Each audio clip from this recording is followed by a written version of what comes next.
Parliament अपने दायरे में रहकर हक मनवाएगी। पार्लियामेंट से कानून साजी का इख्तियार कोई नहीं छीन सकता। सिर्फ पंजाब में इलेक्शन मुल्क के खिलाफ साजिश है।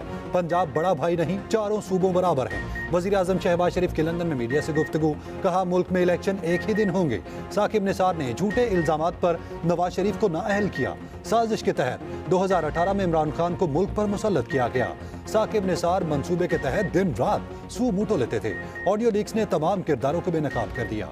दूसरी तरफ वजीर आजम शहबाज शरीफ की लंदन में कायद नून लीग नवाज शरीफ से मुलाकात। शहबाज शरीफ ने नवाज शरीफ को अहम सियासी मामला से आगाह किया। मुलाकात में पाकिस्तान को दरपेश माशी मुश्किलात के अमूर पर गौर किया गया।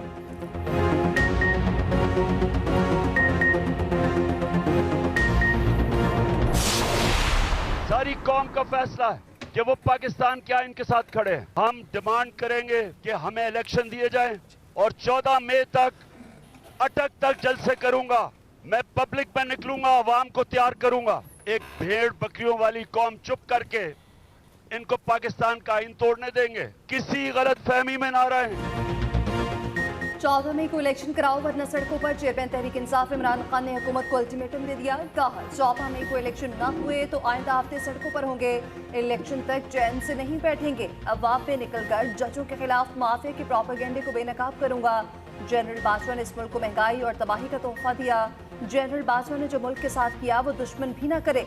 शहबाज शरीफ अवाम को महंगाई के सैलाब में छोड़कर बरतानिया क्या लेने गए? इनका इलाज, कारोबार, सब कुछ बाहर है। इन्हें पाकिस्तान की अवाम से कोई फर्क नहीं पड़ता। इमरान खान का 14 मई तक पंजाब भर में इंतखाबी जलसों का ऐलान। उधर PTI ने लाहौर, इस्लामाबाद, रावलपिंडी और पेशावर में रैलियां निकाली। इस्लामाबाद में पुलिस में रैली खत्म होते ही कई PTI कारकुनान को गिरफ्तार कर लिया।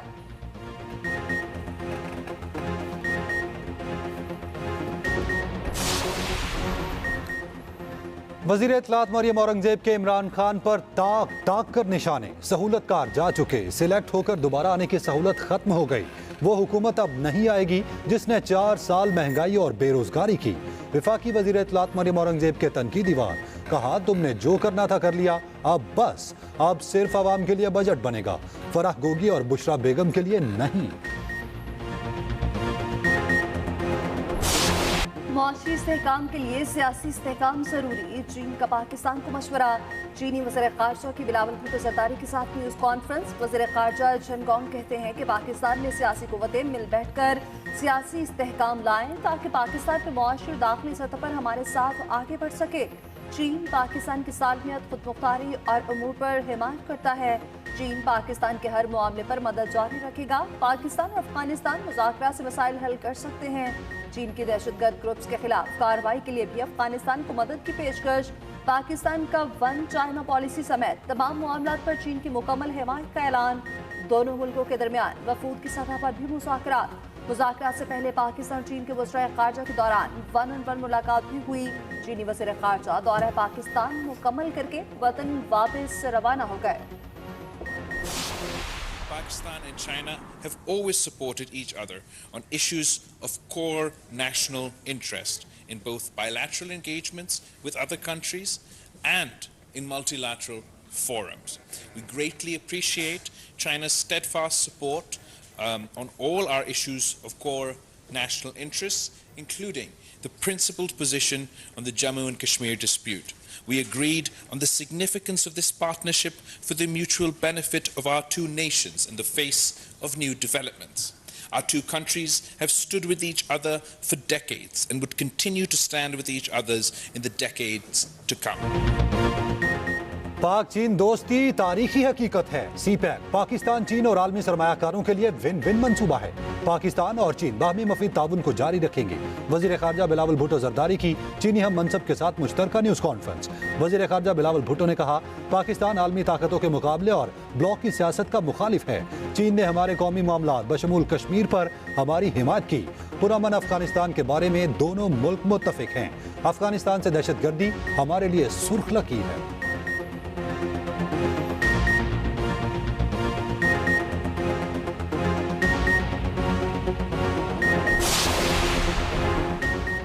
पाकिस्तान, चीन और अफगानिस्तान में सैफरी की मुज़ाकरात। अफगानिस्तान में क़याम अमन और मसाइल के हल पर बातचीत की गई।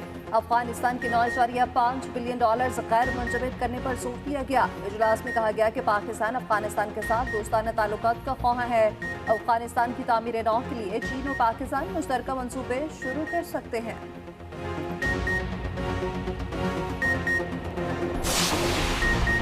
सिंध में ज़िमनी बल्दियाती इलेक्शन का दंगल आज होगा। सिंध के 24 अजला में मुख्तलिफ कैटेगरीज की 63 नशस्तों पर आज पोलिंग होगी। पोलिंग सुबह 8 बजे से बगैर किसी वक्फे के शाम 5 बजे तक जारी रहेगी। कराची डिवीजन की यूसी चेयरमैन, वाइस चेयरमैन की 11 और वार्ड मेंबर्स की 15 नशस्तों पर इलेक्शन हो रहा है। पीपल्स पार्टी और जमात इस्लामी में कांटे का मुकाबला मुतवक्के है।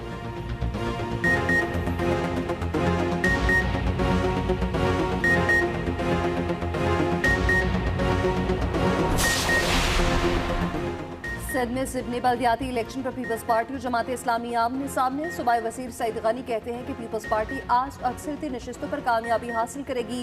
हाफिज नईमुर रहमान इलेक्शन से पहले ही धांधली की बातें कर रहे हैं, कहीं पर कोई शिकायत नहीं आई। अमीर जमात इस्लामी कराची हाफिज नईमुर रहमान बोले, पोलिंग एजेंट्स पोलिंग स्टेशन जाने से रोका गया तो हालात की जिम्मेदारी हुकूमत पर आयद होगी। बल्दियाती इलेक्शन में सिंध हुकूमत पुलिस के इस्तेमाल से बाज रहे। कराची के अवाम जमात इस्लामी का मेयर लाना चाहते हैं। कराची की 11 मुलतवी शुदा नशिस्तों पर इलेक्शन के लिए मनपसंद तकर्रर किए गए।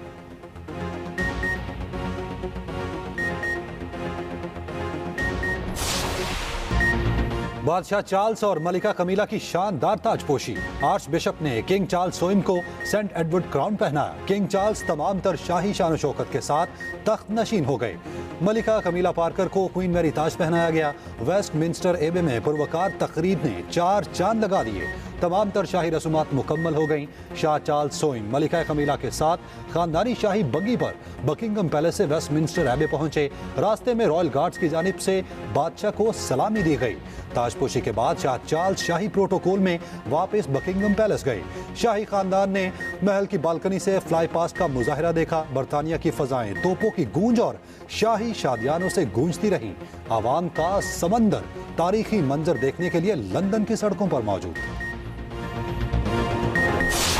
बरतानिया में शाह चार्ल्स सोइम की ताजपोशी पर 3 रोज़ा जश्न का आगाज। बरतानिया में पीर को तातील का ऐलान। 70 साल बाद बरतानिया में बादशाह की ताजपोशी की पुरवकार तकरीब। पूरी दुनिया की नजरें ताजपोशी की तकरीब पर मरकूज रही। वेस्टमिंस्टर एबे पहुंचने पर मेहमानों ने बादशाह का पुरतबाक इस्तकबाल किया। मेहमानों में अमरीकी खातून अव्वल जिल बाइडन, दौलत मुश्तरका के ममालिक के लीडर समेत 2000 से ज़ायद शख्सियात मौजूद थीं। इस मौके पर बरतानवी वज़ीर आज़म ऋषि सुनक ने खिताब किया। शहजादा हैरी तकरीब में मौजूद रहे, लेकिन उनकी अहलिया मेगन मार्कल शरीक न हुई। शाही जुलूस 1953 में मलका एलिज़ाबेथ उनके ताजपोशी के मौके पर निकलने वाले जुलूस से छूटा था। दूसरे मज़ाहिब से ताल्लुक़ रखने वाले अफराद को भी मदऊ किया गया। शाह चार्ल्स सोइम की ताजपोशी तकरीब में 35 अरब खर्च हुए। बरतानवी मीडिया के मुताबिक ये रकम बरतानवी आवाम के टैक्स के पैसों से अदा की गई।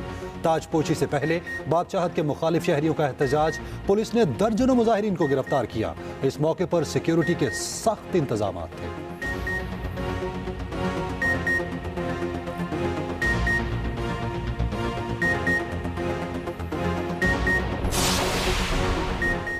वज़ीर-ए-आज़म की बादशाह चार्ल्स की ताजपोशी तकरीब में आलमी रहनुमाओं से मुलाकातें। शहबाज शरीफ की बरतानवी बादशाह चार्ल्स और वज़ीर-ए-आज़म ऋषि सुनक से मुलाकात। शहबाज शरीफ ने बादशाह की ताजपोशी की तकरीबात के लिए शानदार इंतजामात पर दोनों बरतानवी शख्सियात को मुबारकबाद दी। वज़ीर-ए-आज़म शहबाज शरीफ कहते हैं कि बादशाह चार्ल्स की ताजपोशी एक नए दौर का आगाज़ है। वज़ीर-ए-आज़म के सदर मालदीव, सदर ज़िम्बिया, सदर मॉरिशस और श्रीलंका के सदर समेत दीगर मुल्कों के सदूर से भी मुलाकातों में 2 तरफा अमूर और इलाकाई ताउन बढ़ाने पर इत्तफाक किया गया। वज़ीर-ए-आज़म शहबाज शरीफ की दौलत मुश्तरका के सेक्रेटरी जनरल से भी मुलाकात हुई।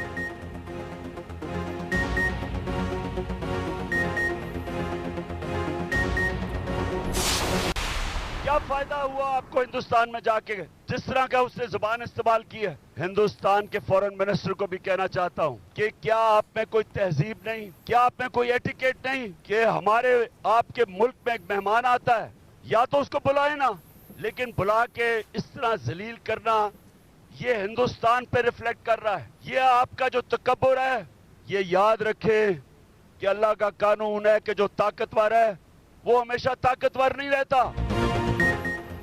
इमरान खान बिलावल भुट्टो के दिफा में आ गए। कहा जयशंकर को मेहमान नवाजी नहीं आती, बिलावल को तैयारी के साथ जाना चाहिए था। जयशंकर को तहजीब और रख रखाव का नहीं पता। बिलावल भुट्टो के साथ भारत में मुतकब्बराना रवैया उनकी अपनी औकात दिखाने के मुतरादिफ है। मेहमान के साथ ऐसा सलूक नहीं करते। अपने मुल्क में एक मेहमान को बुलाकर इस तरह का रवैया भारत को जेब नहीं देता। क्या भारत जाने से पहले बिलावल भुट्टो ने किसी से पूछा?